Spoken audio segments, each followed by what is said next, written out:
Mortis.com. Back in the late 1990s, the internet was still new enough to feel like uncharted territory. If you were privileged enough to access and actually use it, you could use it to check your email or visit a simple site on GeoCities. It was one of the first platforms that let anyone make their own little corner of the web. You could build a fan page, a personal diary, or a site about your favorite hobby, and all with bright colors, clunky graphics, and many animated GIFs. But then there were corners of it that didn't make sense. They were not graphically scary, but they were weird in a way that makes you stop up and perhaps even investigate a little bit. Those are the rabbit holes people still talk about, the ones that seemed impossible to exist back then, and yet they did. One of the most famous of them is a site called Mortis.com. An unknown man who went by the name Mr. Thomas Lane seemed to be the inventor of this new, mysterious website. Some online accounts claim he had a background as an artist. Some argue he's a dentist, but almost nothing about him can be verified. What's clear is that he created something that would keep tongues wagging for many decades. At this point, the World Wide Web itself had only been around for a few years. Tim Berners-Lee created it in 1989, and then it really started spreading rapidly in the early 90s. And by the late 90s, anyone could register a domain name and build a website, which is exactly what Mr. Thomas Lane did. Records show that his site was registered on November 11th, 1997, even though the registration details are murky. The site itself was simple in design, but impossible to ignore. A black background and a single white login box. There really weren't any specific instructions or links. If you didn't have the login information, there was literally nothing to see. But this simple look was misleading. Those who tried to access it quickly realized this site was not ordinary. They later found that it reportedly stored terabytes of data. Back then, that was considered a serious amount of data, when the larger population still were using dial-up internet and tiny hard drives. The scale alone made people wonder what could be hidden behind that login screen.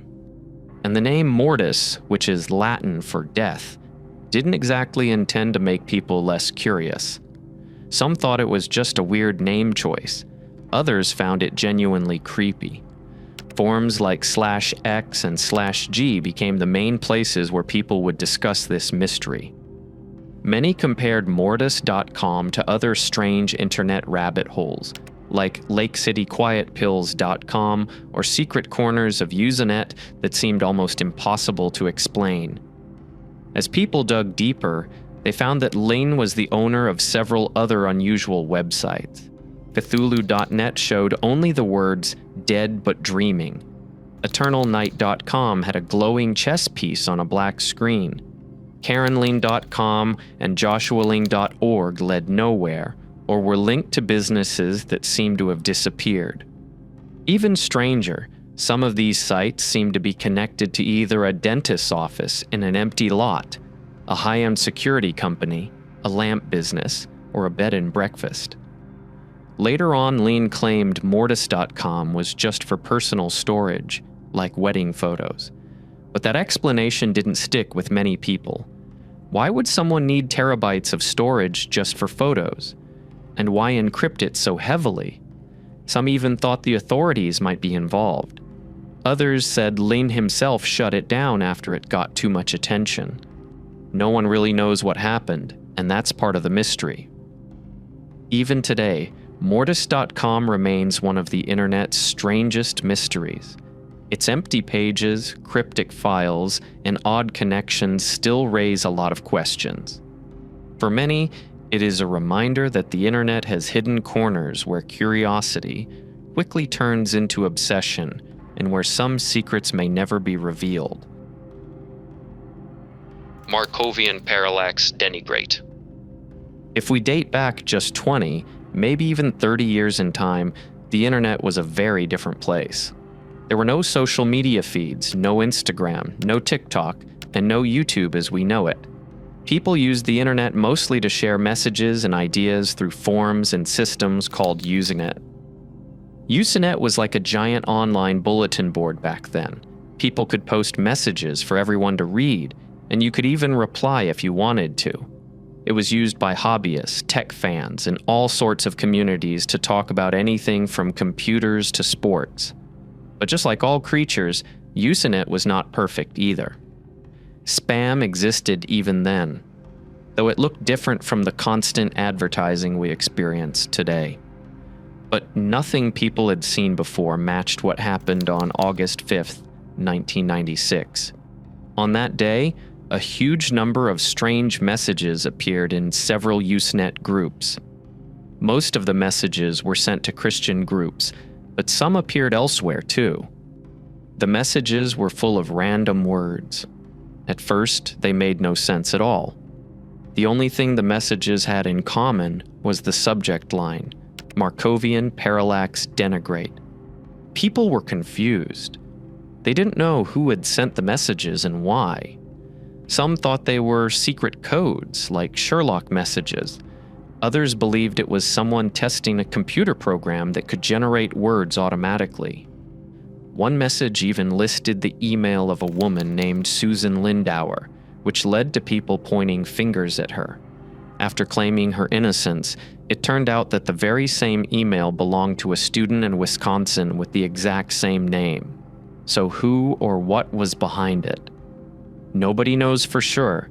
It could have been someone trolling, trying to confuse or trick people online. It could have been an experiment with computers and language testing. What makes it interesting is that even though the messages seem like gibberish, many of the words actually had real meanings. For example, one surviving message included words such as cat, truck, Scribners, Babcock, Cromwell, and Oklahoma. At first, it looked like nonsense, but some of the words are real places, people, or even objects. Cromwell is a town in Oklahoma. Babcock and Scribner are linked to old publications. Another message listed names mixed with other words.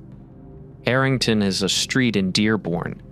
Grimaldi is the name of a famous family in Italy. So, even though the words seem random, many of them have roots in reality. The messages were long, strange, and confusing. People would spend hours reading, trying to decode them, and still not understand their function and existence. The strange combination of words seemed almost like a puzzle, which no one could solve.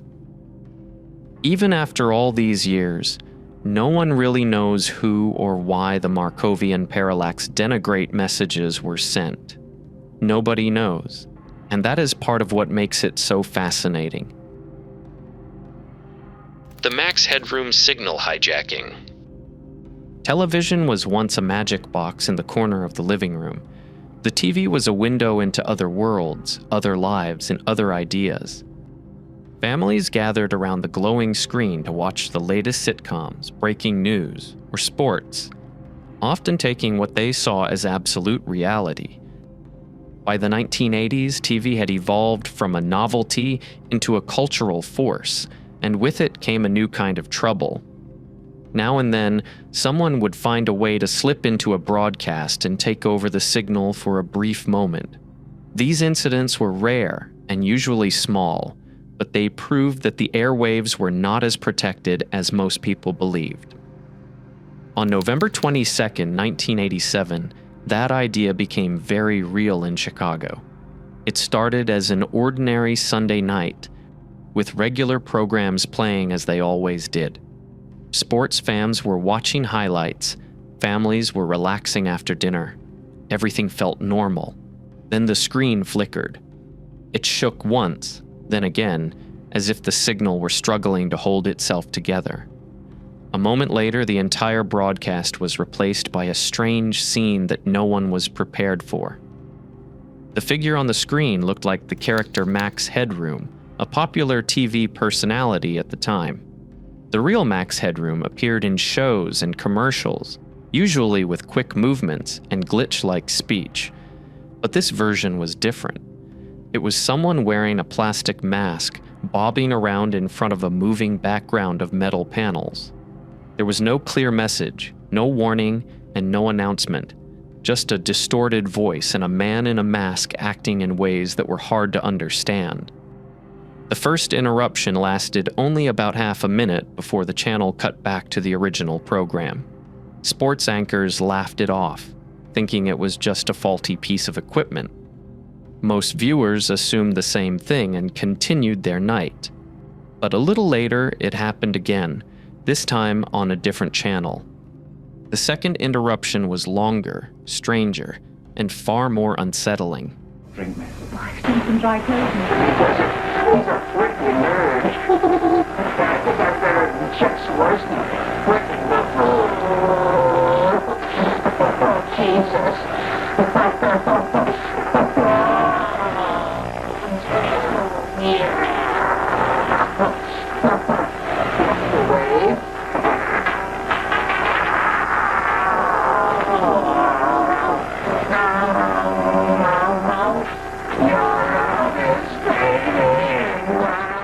During the second broadcast, the masked figure moved wildly, mumbling and shouting random lines.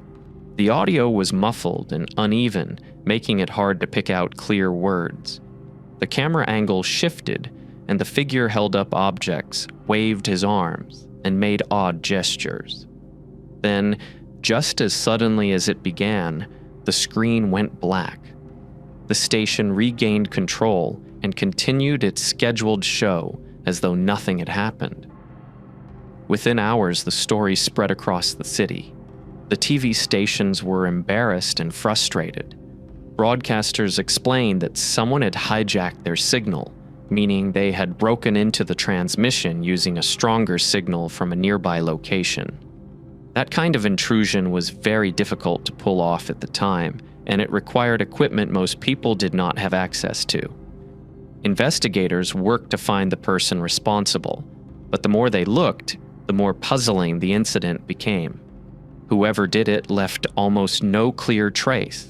They knew how to overpower two major Chicago stations. They knew how to jump in and jump out without leaving an obvious path. They knew the schedule and the signal strength. It was clear that this was not a simple prank done on an impulse. For years, people have tried to guess who the person behind the mask was. Some think it was a group of engineers who wanted to show off their skills. Others think it was a disgruntled worker with access to broadcast equipment. A few believe it was someone who simply wanted attention and picked the most dramatic way to get it. No matter the theory, the truth has never been confirmed. What makes this case stand out today is how bold the interruption was. The hacker did not leave a message, a demand, or a reason. They simply appeared, caused confusion, and vanished. The act was strange and unsettling enough that it has remained one of the best-known television hijacks in American history. More than 3 decades later, the identity of the person in the mask is still unknown.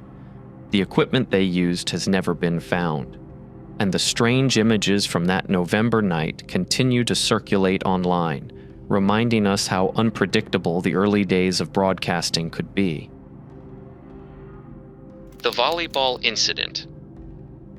Volleyball games are supposed to be simple, fun moments. They're about families and friends gathering to cheer on their teams, about community bonding and school spirit. The worst danger most people expect is a missed jump, a hard tackle, or maybe a scraped knee. But then some stories take that ordinary, safe setting and twist it into something dark. This volleyball incident is one of those stories. The story usually begins with a claim that sometime in 2006, there was a mass shooting at a high school volleyball game. Online media users say it happened in a small town somewhere around South Dakota or Nebraska. According to the rumor, 14 people lost their lives that day. Some people also say that crime scene photos made their way online. In those pictures, the volleyball net was still up, and the whole gym looked terrible. A few people insist the scene was even worse than what happened at Columbine. The problem is that nothing about this supposed event can be found anywhere. There are no news reports, no police statements, no obituaries, and no records of mourning families. There's only chatter on forums and old posts where people claim they remember hearing about it. Many say they thought it was a real story until they searched for it years later. The rumor gained popularity after a user on an online forum mentioned it again in 2017. That person talked about the incident as if it were a hidden truth. The post brought new attention to the topic. Soon, people began sharing the same set of strange images. One was said to be a still frame from a home video taken before the attack. It showed a date on the screen which matched the time of the supposed event. Later, a YouTuber who likes exploring dark corners of the internet found even more pictures. This pushed the rumor into deeper territory. Some online theories claimed the US government tried to target one person at the game, and the situation got out of hand. According to this idea, officials then silenced the press and paid off the families. Most people agree that this idea does not hold up, because something as large and tragic as a school shooting would leave a long trail of real evidence. If it had happened, there would be hospitals involved, emergency calls, and major news coverage. A story like that could not disappear. A more grounded explanation is that this is a case of the Mandela effect. That is when many people remember something that did not actually happen, or they mix one event with another. In this case, there was a real and tragic event at Platte Canyon High School in Colorado in 2006. It happened in late September of that year, and some people may have blended pieces of that real story with other memories, creating the volleyball rumor over time. Another loose thread comes from an old 2017 forum post. Someone wrote about creating false stories about several school attacks in small towns, and making it seem like the records were wiped from the internet. This raised the possibility that the volleyball story began as a deliberate hoax. That still leaves one question. If the whole thing is made up, then where did the photos come from? They could have been taken from a movie, a student film, or even created online. Since these pictures have been shared and reshared for years, it is hard to find out where they truly began. The trail is cold, and the internet has a way of making fake things look real when they are passed around long enough. The Ammanford Mystery. Every few years, a new story appears, usually from a quiet town, where ordinary people claim their home is filled with strange sounds or unexplained events. These stories often grow because people want an answer to something they cannot explain. That is why the house in Ammanford, a small town in southwest Wales, became one of the most talked about homes in Britain and Wales. Locals have called it a haunted house since the 1970s. People said it had a strange feeling about it, and that anyone who lived there would not stay long. Over time, the stories grew until the property gained a reputation that spread far beyond the town. For most people, it was nothing more than a rumor, but everything changed when Alan and Christine Tate moved in. The couple lived in the house for more than 10 years without any trouble.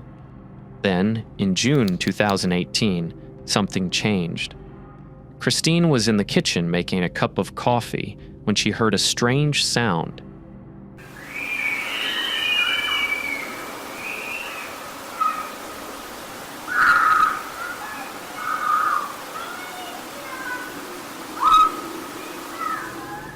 It reminded her of water flushing somewhere deep inside the house.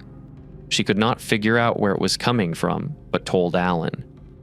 He left his phone recording in the bathroom to check if he could catch the noise. When they listened back, they heard something that sounded like a machine running.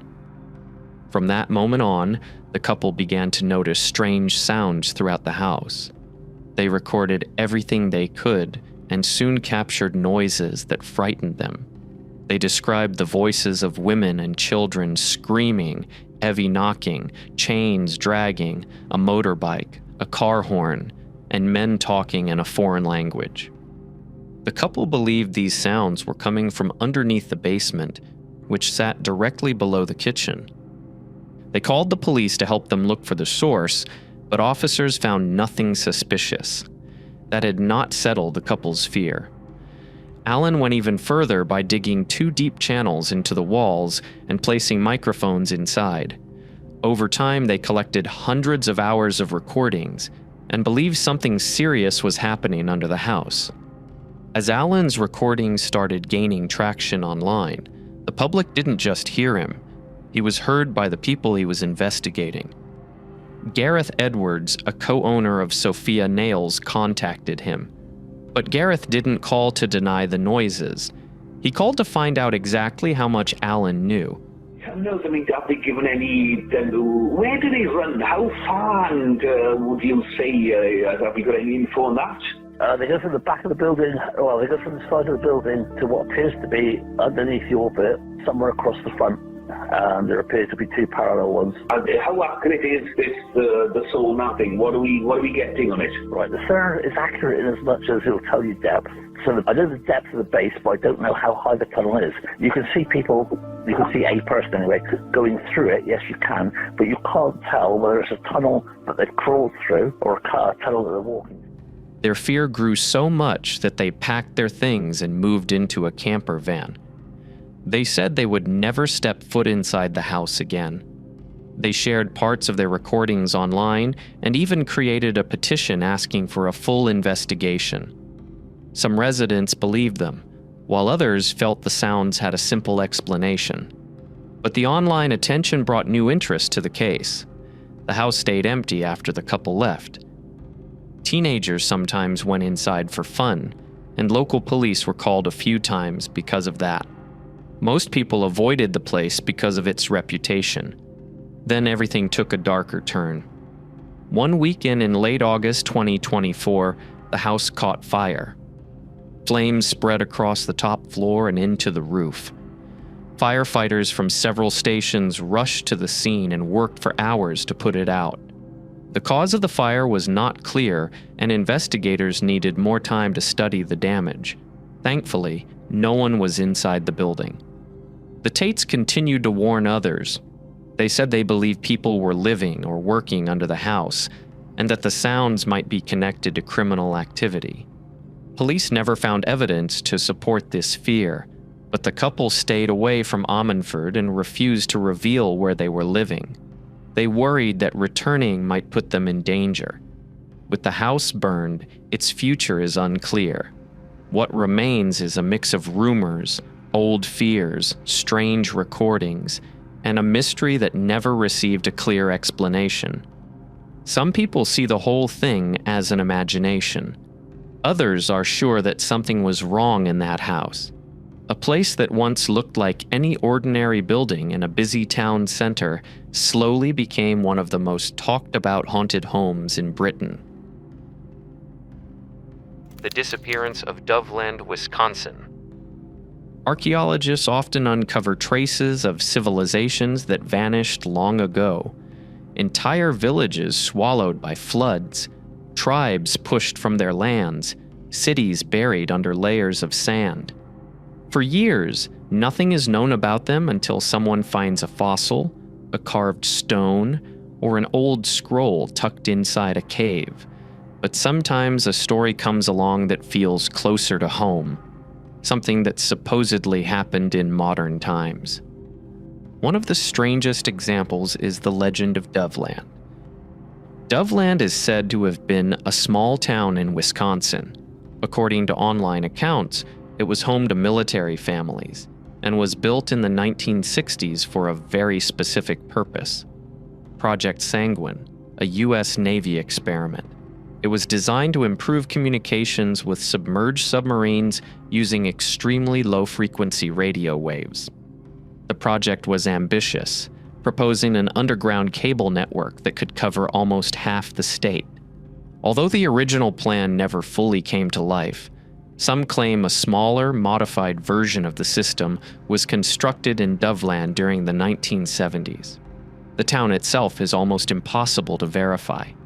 There are no official records, no maps that show it, and no government documents that prove its existence. Yet countless internet users insist it was real. Some have shared memorabilia bearing the town's name, shirts, mugs, and photographs of people who allegedly lived there. Others claim to have visited, while a few say they had relatives who once called Doveland home. One Reddit user mentioned his father lived there for a year or two, occasionally talking about it and the mysterious military project connected to the town. The strangest part of the story is what supposedly happened in the 1990s. Accounts say that Doveland simply vanished. Some believe a failed experiment during Project Sanguine turned the town into an uninhabitable wasteland, forcing the military to evacuate the residents and erase all traces of the city. Others suggest more extreme theories, including the idea that the town shifted into another dimension or slipped into an alternate reality entirely. These theories, while far-fetched, tap into a long history of government experiments and mysterious disappearances that have fascinated the public for decades. More grounded explanations exist too. Some think the town was abandoned due to economic troubles or other practical reasons. Over time, memories of its streets, buildings, and people could have blurred, leading to widespread misremembering.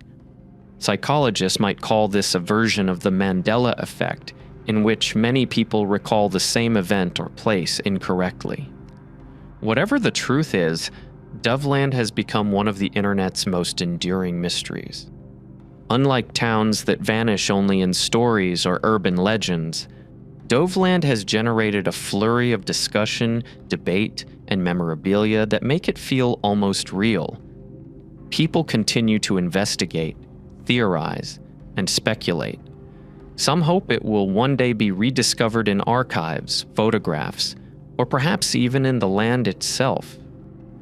Others accept that it may remain a mystery forever, a modern ghost town that exists only in the collective memory of those who swear they remember it. The legend of Doveland, Wisconsin, reminds us that sometimes the most unsettling mysteries are not hidden in distant lands or ancient ruins, but just a little too close to home.